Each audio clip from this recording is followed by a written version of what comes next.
ہتھیاروں کے تاجروں اور سرکاری عہدیداروں کے حوالے سے واشنگٹن پوسٹ میں شائع ہونے والی رپورٹ میں کہا گیا ہے کہ رائفلوں، مشین گنوں اور نائٹ ویژن چشموں کا اصل مقصد افغانستان کو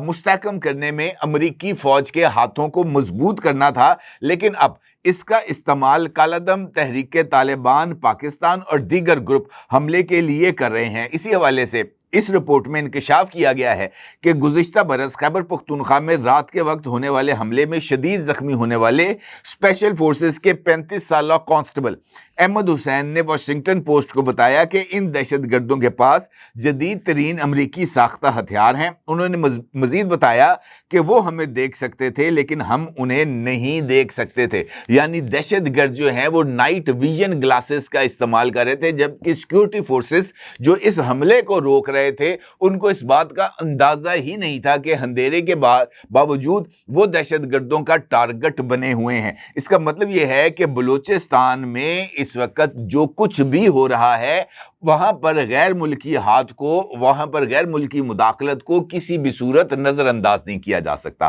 اب دو چیزیں ہمارے سامنے بڑی کلیئرٹی کے ساتھ آ گئی ہیں، ایک کہ بی ایل اے ہو یا بی این سی ہو، ایک جانب دہشت گردی کے واقعات کی ذمہ داری بی ایل اے لے رہی ہے اور آج بھی ہونے والی جو دہشت گردی کی 2 وارداتیں ہیں ان کی ذمہ داری مجید برگیڈ کی طرف سے لی گئی ہے، جبکہ تفتان میں ایرانی بارڈر کے قریب جو واردات ہوئی ہے جس کے اندر پاکستان سے تعلق رکھنے والے 8 مزدوروں کو شہید کیا گیا ہے، اس کی ذمہ داری بی این اے کی طرف سے لی گئی ہے، یعنی بلوچ نیشنل آرمی کی طرف سے۔ اب موجودہ صورتحال میں جہاں پر ڈاکٹر مارنگ کی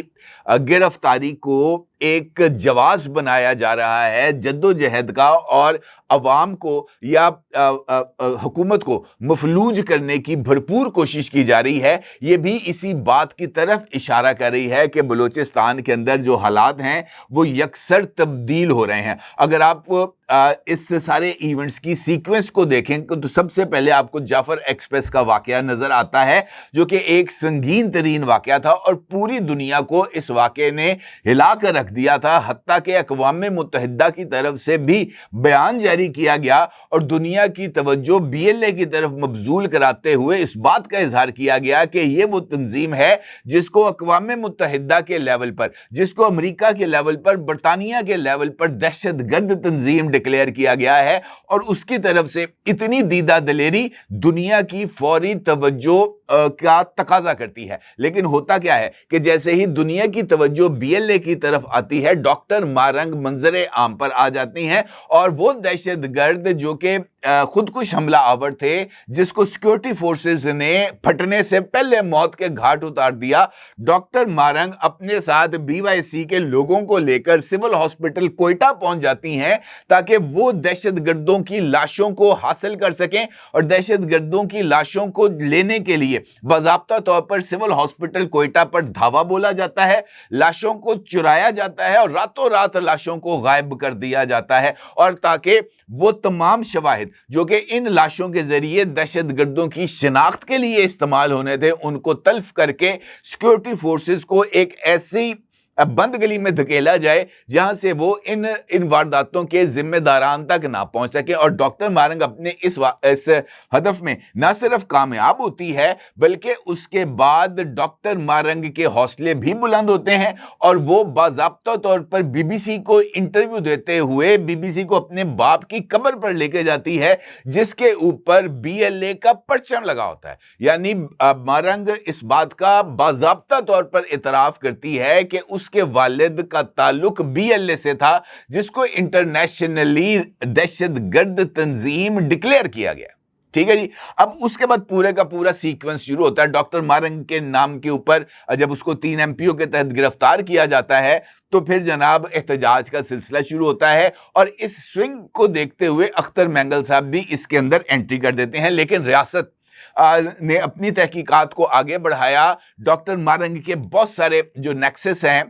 اس کو ایکسپلور کیا، ان کے جو غیر ملکی رابطے ہیں ان کے بارے میں بھی جو شواہد ہیں ان کو اکٹھا کیا، اور یہ بات بھی سامنے آ رہی تھی کہ را کی انوالومنٹ موجود ہے، اور اس حوالے سے وہ بیان بھی آپ کی خدمت میں نے پیش کیا تھا جس میں اختر مینگل صاحب نے بی بی سی کو انٹرویو دیتے ہوئے اس بات کا اعتراف کیا تھا کہ اگر آپ کشمیر کے اندر مداخلت کریں گے تو بھارت پاکستان کے اندر اور بلوچستان کے اندر مداخلت کرے گا، یعنی جواز فراہم کیا جا رہا تھا بلوچستان میں بھارتی مداخلت کا کہ جناب وہ بالکل درست کر رہے ہیں، اور اختر مینگل صاحب جیسے کونا مخ سیاستدان سے اس طرح کے غیر ذمہ دارانہ بیانات کی توقع نہیں رکھی جا سکتی تھی۔ اب جیسے ہی بلوچستان ہائی کورٹ کا فیصلہ سامنے آتا ہے، بلوچستان ہائی کورٹ کا جو فیصلہ ہے، میں آپ کی خدمت میں پہلے بھی یہ بات رکھ چکا ہوں کہ 3 ایم پی او کے کیس کو جب چیلنج کیا گیا تھا بلوچستان ہائی کورٹ میں، تو بلوچستان ہائی کورٹ بار ایسوسی ایشن، سابق صدر سپریم کورٹ بار ایسوسی ایشن علی احمد کرد اور سینئر وکیل سپریم کورٹ جناب کامران مرتضیٰ صاحب، ان جیسے جید وکیل ڈاکٹر مارنگ کو ریپرزینٹ کر رہے تھے بلوچستان ہائی کورٹ کے روبرو، اور وہاں پر چونکہ ایشو آرٹیکل 5 کا تھا، اور آرٹیکل 5 کے تحت جو حکومت تھی وہ ڈاکٹر مارنگ کے اوپر چارج کو فریم کر رہی تھی کہ ڈاکٹر مارنگ آرٹیکل 5 کی خلاف ورزی کی مرتکب ہو رہی ہے، اور وہاں پر بلوچستان ہائی کورٹ کی طرف سے ڈاکٹر مارنگ کو راستہ دیا گیا کہ آپ پاکستان سے وفاداری کا حلف نامہ جمع کرا دیں تاکہ آرٹیکل 5 کی خلاف ورزی کا جو الزام ڈاکٹر مارنگ کے اوپر آ رہا ہے وہ الزام ڈاکٹر مارنگ سے ہٹ جائے، اور اس کے نتیجے میں آرٹیکل 6 کی کارروائی کا امکان بھی ختم ہو جائے۔ In fact Balochistan high court doctor morning کو ایک سیف پیسج دے رہی تھی جس کے نتیجے میں ڈاکٹر مارنگ کی آزادی ممکن تھی، اور 3 ایم پی او کا اقدام جو کہ ریاست کی طرف سے لیا گیا تھا وہ خود بخود نل اینڈ وائڈ ہو جانا تھا۔ لیکن اس موقع پر بلوچستان ہائی کورٹ بار ایسوسی ایشن اور علی احمد کرد دونوں کی طرف سے ڈاکٹر مارنگ کو مشورہ دیا گیا کہ وہ پاکستان سے وفاداری کا حلف نامہ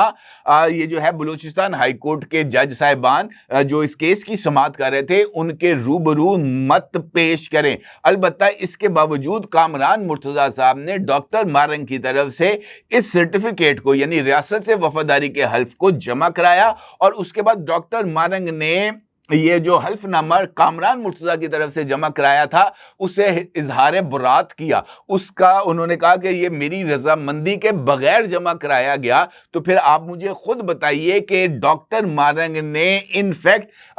اس بات کا جواز عدالت کے روبرو دیا کہ مجھے رہا نہیں کیا جا سکتا، اور میرے اوپر جو آرٹیکل 5 کی خلاف ورزی کا الزام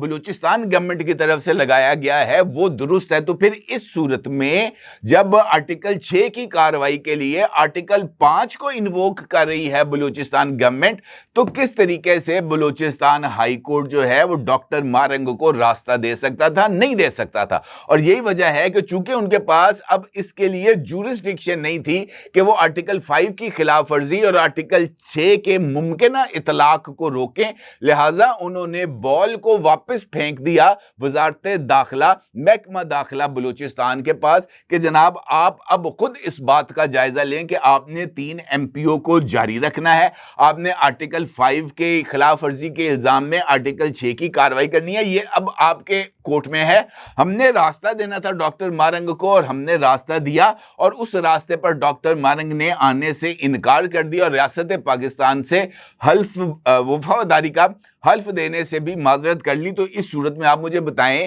کہ وہ کون سا جی ایچ کیو ہے جس نے آرڈر پاس کیا ہے بلوچستان ہائی کورٹ کو کہ جناب آپ نے ڈاکٹر مارنگ کو رہا نہیں کرنا، جب ڈاکٹر مارنگ ہر ایک معاملے کو سیاست کے لیے استعمال کر رہے ہیں اور ایجنڈا پاکستان کو کمزور کرنا ہے، تو پھر اس کے بعد تو نہ کوئی اعتراض کی گنجائش بنتی ہے اور نہ ہی اس بات کی گنجائش بنتی ہے کہ جناب انگلی اٹھائی جائے ریاستی اداروں کے اوپر۔ مجھے ایسے لگتا ہے کہ آنے والے دنوں میں ریاستی ادارے نہ صرف اور زیادہ سرگرم ہوں گے بلکہ انٹرنیشنل انوالومنٹ کے حوالے سے مزید شواہد بھی سامنے آئیں گے، اور ممکنہ طور پر وہ تمام کریکٹرز بے نقاب ہوں گے جو ہے وہ بی ایل اے کے سیاسی ایجنڈے کو یعنی بی ایل اے کے سیاسی چہرے کے طور پر سامنے آ کر بی ایل اے کے کے لیے مزید کارروائیوں کا راستہ کھولتے ہیں، اور مجھے اس بات کے امکانات نظر نہیں آ رہے کہ آنے والے دنوں میں بی وائی سی ہو یا بی این پی ہو یا بی این اے ہو یا وٹ ایور جو بھی آپ تنظیم کا نام رکھ لیں، ان کے لیے کوئی گنجائش بنے گی۔ البتہ اس بات کے اب کافی حد تک، بلکہ آج خالد مکسی صاحب جو کہ بی اے پی کے پریزیڈنٹ بھی ہیں اور وفاقی وزیر بھی ہیں، انہوں نے واضح طور پر اس بات کا اظہار کر دیا خالد مکسی صاحب نے کہ ریاست کے پاس طاقت کے استعمال کا آپشن ہے، اور ریاست طاقت کا استعمال نہیں کرنا چاہتی، لیکن یہ جو ایکٹیویٹیز ہیں، چاہے وہ مستونگ میں ہوں، چاہے وہ کولو میں ہوں، چاہے وہ بولان میں ہوں، چاہے وہ سیستان میں ہوں، وہ تمام کے تمام ایونٹس ریاست کو مجبور کر رہے ہیں کہ وہ طاقت کا استعمال کریں، اور اگر ریاست نے طاقت کے استعمال کا فیصلہ کر لیا تو پھر آرٹیکل 5 ہو یا آرٹیکل 6 ہو، آرٹیکل 15 ہو، مجھے نہیں لگتا کہ پھر اس کے بعد کسی طرح کی کوئی گنجائش بچے گی ان تمام لوگوں کے پاس اپنی سکن کو سیو کرنے کے لیے۔ اپنے ضروری اظہار کیجیے گا۔ آپ کو بہت شکریہ۔ اللہ حافظ۔